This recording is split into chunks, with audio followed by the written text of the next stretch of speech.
দর্শক আসসালামু আলাইকুম, সবাইকে আবারও স্বাগত জানাচ্ছি। আজকে একটা বিষয় নিয়ে আলোচনা করব, সেটার নাম হচ্ছে সিম্প্যাথি এবং এমপ্যাথি। এই দুইটি টপিক নিয়ে আসলে আলোচনা করব। এই দুটির মধ্যে কোনটি ভালো কোনটি খারাপ বা দুটি আসলে ভালো কিনা। এমপ্যাথি এবং সিম্প্যাথি, আমরা অনেক সময়ই এই শব্দ দুটি ব্যবহার করি, কিন্তু এগুলোর সঠিক অর্থ এবং প্রভাব সম্পর্কে আমরা কিন্তু অনেক সময় পুরোপুরি জানি না। আসলে আমরা অনেকেই কাছাকাছি শব্দ কিন্তু আসলে। তো আমি আজকে বৈজ্ঞানিক গবেষণা, বাস্তব উদাহরণ এবং মানবিক দৃষ্টিকোণ থেকে এই দুটি বিষয় নিয়ে বিস্তারিত আলোচনা করার চেষ্টা করব। প্রথমত সিম্প্যাথি নিয়ে বলি। সিম্প্যাথি কী জিনিস? সিম্প্যাথি হলো অন্য কারো কষ্ট বা আবেগকে দেখে তাদের প্রতি সহানুভূতি বা সমবেদনা দেখানো।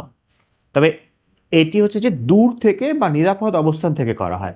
সিম্প্যাথি চর্চার সময় আপনি নিজেকে সেই পরিস্থিতিতে কিন্তু কল্পনা করেন না।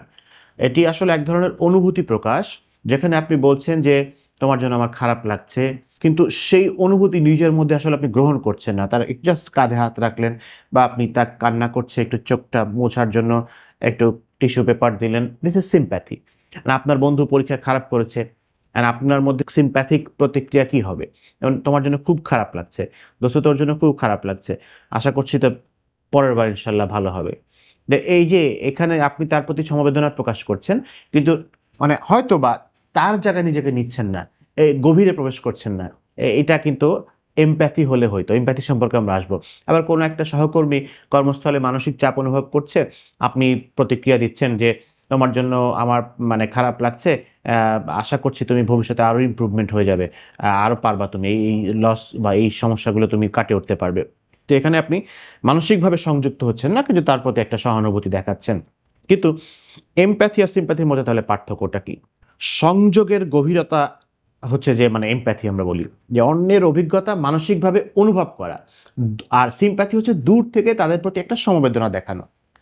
এখন এখানে ব্রেইনের কিছু মেকানিজম আছে। এমপ্যাথি হচ্ছে যে আপনার মিরর নিউরন নামে কিছু নিউরন আছে এই এই ব্রেইনে, এটি সক্রিয় হয় ওই সময় এবং অন্যের অবস্থায় নিজেকে কল্পনা করতে সক্ষম হয়। এই মিরর নিউরনের ফলেই এই ঘটনাটা ঘটে। অন্য মানুষ যে সমস্যাটা ভুগছে, সে খুব কষ্টে আছে, তো তাহলে তার মধ্যে যে অনুভূতি জাগ্রত হচ্ছে, ওইটি দেখে আমার মধ্যেও সেরকম একটা অনুভূতি জাগ্রত হচ্ছে। এইটি হচ্ছে মস্তিষ্কের একটি বিশেষ ব্যবস্থা আছে, মিরর নিউরন বলে। তো প্রতিবিম্ব আকারে সেটি নিজের মধ্যে প্রতিফলিত হয় আসলে, কারণ আমার মধ্যেও সেই রকম কষ্টটা জাগ্রত হওয়া। দিস ইজ কল্ড মানে এমপ্যাথি। একজন, আমি যখন রোগী দেখছি, রোগীটা খুব কষ্ট হচ্ছে, রোগীটা অনেক দূর থেকে এসেছেন, অথবা উনি নানা রকম পারিবারিক সমস্যার কথা বলছেন, উনি সাপোর্ট নাই ওনার অতটা, অনেক কিছু বলছেন। আমি ওই অবস্থায় থাকলে আমার কীরকম লাগতো সেটা ফিল করা, এই ফিল করাটা হচ্ছে এমপ্যাথি। যখন একজন মানুষের মধ্যে এমপ্যাথি থাকবে না, যখন একজন চিকিৎসকের মধ্যে এমপ্যাথি থাকবে, বা যে কোনো পারস্পরিক সম্পর্কের ক্ষেত্রে একজন আরেকজনের প্রতি যখন এমপ্যাথি থাকবে, তখন দেখবেন যে সংযোগটা ভালো হয়, কানেকশনটা ভালো হয়, বন্ডিংটা ভালো হয়, সার্ভিসটা ভালো হয় এবং কথোপকথনটা ভালো হয়। মানে সব কিছুই দেখা যায় যে একটা হৃদ্যতাপূর্ণ এবং আন্তরিকতাটা সেখানে অনেক বেশি থাকে। আর সিম্প্যাথির ক্ষেত্রে ব্রেনের যেটা মেকানিজম, সেটা হচ্ছে যে কর্টেক্স, প্রিফ্রন্টাল কর্টেক্স আছে, সেখানটা সক্রিয় হয় এবং সেখানে দূর থেকে অনুভূতির প্রতি একটা প্রতিক্রিয়া জানানো হয়। আর এমপ্যাথি, এটি হচ্ছে যে সহানুভূতির সঙ্গে সঙ্গে সমাধানের দিকেও নজর দেয়।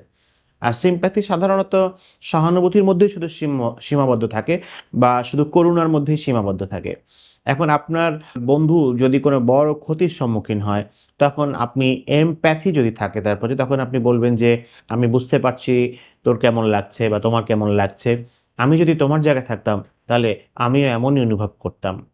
এই যে এটা হচ্ছে যে মানে এমপ্যাথি। তো এই সিম্প্যাথিক প্রতিক্রিয়া হচ্ছে যে তোমার জন্য খুব খারাপ লাগছে, আশা করি তুমি এই পরিস্থিতি সামলে নিতে পারবে, এতটুকুই। কিন্তু ওই জায়গায় নিজে যাওয়াটা অনেক সময় আমরা মানে ফিল করতে পারি না আরকি। This is sympathy and empathy. আমার মনে হয় আপনারা বিষয়টি সম্পর্কে বুঝতে পেরেছেন ভালোভাবে। এখন দৈনন্দিন জীবনের কি প্রয়োগ? পরিবারে প্রয়োগ আছে। মানে একজন এমপ্যাথিক মা তার সন্তানের আবেগ অনুভব করতে পারবেন, তাকে সঠিকভাবে গাইড করতে পারবেন। একজন সিম্প্যাথিক বাবা সন্তানের সমস্যা দেখে শুধু সহানুভূতি দেখাতে পারেন, কিন্তু সমস্যার গভীরে হয়তোবা প্রবেশ নাও করতে পারেন। একইভাবে তার সন্তান বাবা-মায়ের ক্ষেত্রেও যদি সেম এমপ্যাথি থাকে, ওই জায়গায় অবস্থান করে বুঝতে পারেন যে বাবা-মার জায়গায় আমি থাকলে আমি কেমন করতাম। তাহলে দেখবেন অনেক সম্পর্কের জটিলতা কিন্তু কমে যায়। তো একজন মা তার সন্তানকে বারবার বলছে, "তুই খাবার দাবার খাচ্ছিস না কেন, তুই গোসল করছিস না কেন, তাড়াতাড়ি যা, খাচ্ছিস না একটা কথা বারবার বলছে, তখন অনেক সময় সন্তান কিন্তু খুব তীব্র আকারে মানে তীব্রভাবে রিঅ্যাক্ট করে বা রেগে যায়, বলে যে এক কথা বারবার কেন বলো, চিৎকার করে উঠলো, রাগ করে উঠলো। তো একটু যদি চিন্তা করে দেখে কখনো কখনো যে আমি যদি একজন বাবা হইতাম বা আমি যদি একজন মা হইতাম আর আমার সন্তান যদি না খেয়ে থাকতো, ওই অবস্থানে আমি থাকলে অনেক সময় বাবার মায়ের মন তো এরকম বলতেই থাকে যে না খেলে ছেলেটার মেয়েটার আলসার হয়ে যাবে, না খেলে ক্ষুধায় কষ্ট পাচ্ছে, শরীর খারাপ হয়ে যাবে। ওই অবস্থান থেকে সে এরকম অস্থিরতা করে আসলে। এটা হয়তো বা আনইনটেনশনালি আপনি বিরক্ত হচ্ছেন, হ্যাঁ? সেটি যেমন মাও যদি একটু চেষ্টা করে যে এটা একটা অ্যাডোলেসেন্স, একটা কিশোর বয়স বা সন্তান একটু স্পেস চাইতে পারে বা বাচ্চা একটু স্পেস চাইতে পারে। সে নিজের মতো করেও অনেক সময় থাকতে চায় অনেক সময়। তো তখন আবার দেখা যায় যে এইরকম এক কথা বারবার বললে অনেক সময় রাগ উঠে যেতে পারে মানুষের। এটা যেমন মা-বাবাও সন্তানকে এইভাবে চিন্তা করলে বুঝতে পারবেন, এমপ্যাথিটা যদি ভালো থাকে। আবার সন্তানও তেমনি মা-বাবার অবস্থানে নিজেকে কল্পনা করলে কিন্তু অতটা রিঅ্যাক্ট করবে না। অর্থাৎ এমপ্যাথি থাকলে কিন্তু অ্যাঙ্গার বা রাগ কন্ট্রোল করা যায়, আবেগ নিয়ন্ত্রণ করা যায়, পারস্পরিক সম্পর্কটা মজবুত হয়। পেশাগত ক্ষেত্রেও আমি চিকিৎসকদের কথা বলেছি, যেকোনো চাকরির ক্ষেত্রে বস তার কলিগ, অধস্তন কর্মকর্তাদের ক্ষেত্রে এবং যেকোনো কর্মকর্তা কর্মচারী তার বসের জায়গায় নিজেকে কল্পনা করলে বুঝতে পারবেন যে আসলে প্রত্যেকেরই অনেক লিমিটেশনস আছে, অনেক সীমাবদ্ধতা আছে, অনেক সমস্যার মধ্যে দিয়ে সবাই কাজ করেন। তো এই তাহলে দেখা যায় যে ভুল বোঝাবুঝির সুযোগটা কিন্তু কমে যায়। সামাজিক সম্পর্ক, যে একজন ভালো বন্ধু যতটা এমপ্যাথিক হবেন ততই বন্ধুত্বের বন্ধন সুদৃঢ় হবে এবং তখন দেখা যাবে যে ভালো একটা নেটওয়ার্ক তৈরি হচ্ছে মানুষের মাঝে। আর সিম্প্যাথিক বন্ধু দূর থেকে সমবেদনা দেখাবে কিন্তু আবেগের গভীরে হয়তোবা প্রবেশ করবে না। অর্থাৎ এই যে অন্যের অনুভূতিগুলোকে গভীরভাবে বুঝতে পারা এবং সেই অনুভূতিগুলোর সাথে মানসিকভাবে কানেক্ট হওয়া বা যুক্ত হওয়া, এটি এক ধরনের আসলে মেন্টাল প্রজেকশন আমরা বলি, বা অন্যের জায়গায় নিজেকে কল্পনা করা। তো এই যে প্রজেকশন বা এই যে কানেকশন, এটি আসলে মানে একটি মানসিক সংযোগ যা একটি মানে আন্তরিক বোঝাপড়ার একটা ভিত্তি তৈরি করে। এখন কথা হলো কোনটা বেশি কার্যকর, সিম্প্যাথি না এমপ্যাথি? কোনটা ভালো কোনটা খারাপ? সো বিজ্ঞান এবং গবেষণায় দেখা গেছে যে এমপ্যাথি আমাদের সামাজিক সম্পর্ক এবং মানসিক স্বাস্থ্য উন্নত করতে আ সাহায্য করে।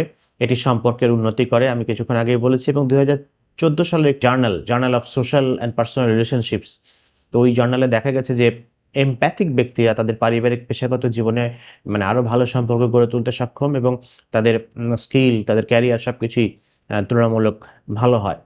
এই এমপ্যাথিক মানুষ আসলে অন্যকে বোঝার ক্ষমতা বেশি থাকে। তো বুঝতেও পারেন, বোঝার চেষ্টাও করেন।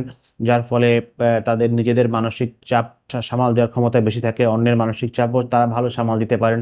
তবে মানে এই সিম্প্যাথিও কিন্তু প্রাসঙ্গিক আসলে। সিম্প্যাথিও কার্যকর, এমপ্যাথি বেশি কার্যকর। সিম্প্যাথি তখন কার্যকর হয় যখন আপনি খুব বেশি সংযুক্ত হতে না চেয়ে দূর থেকে তাকে সমর্থন দিতে চান।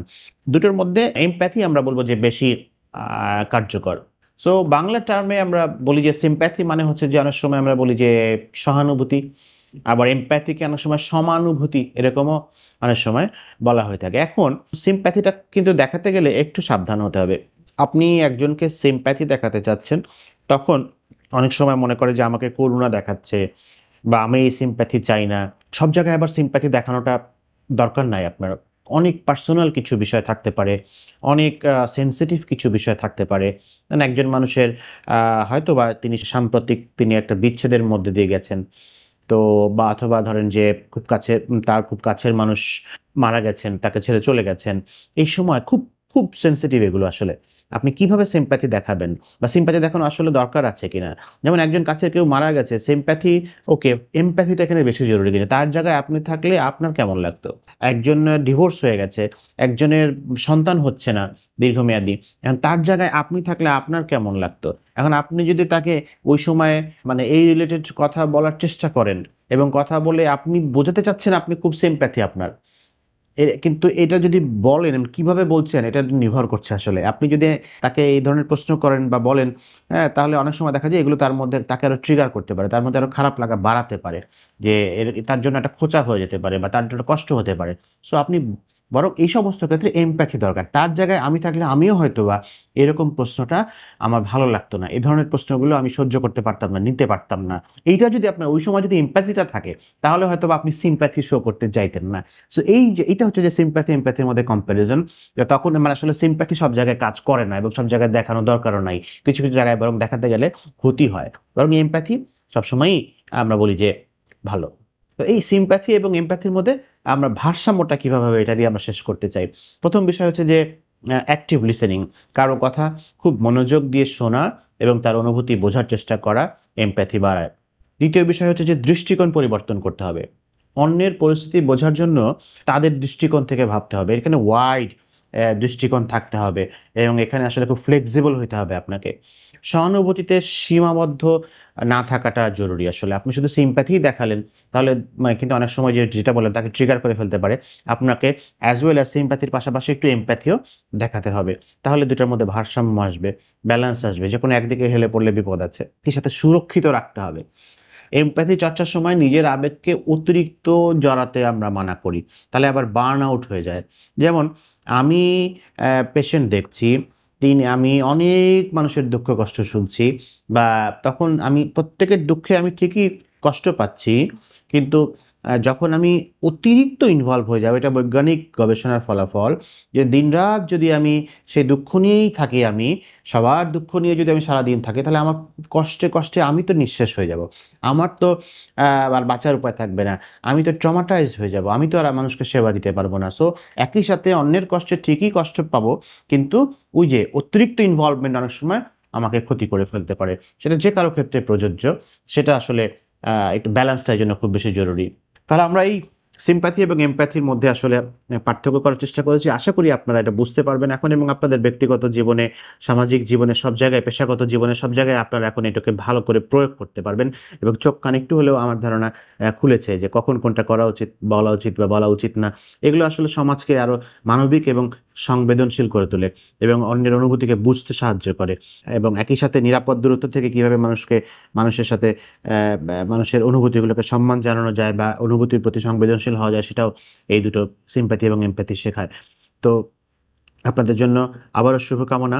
আপনারা সিম্প্যাথি শো করবেন অ্যাজ ওয়েল অ্যাজ আপনাদের মধ্যে যেন এমপ্যাথিও গ্রো করে এবং একটি সুস্থ সুন্দর সমাজ এবং একটি মানবিক সমাজ যেন আমরা গড়ে তুলতে পারি, সেটার জন্য আমরা সবাই যেন সচেষ্ট থাকি। সো আমাদের এই যাত্রায় সঙ্গী হবার জন্য আপনাকে ধন্যবাদ। ইনশাআল্লাহ দেখা হবে পরের ভিডিওতে। আসসালামু আলাইকুম।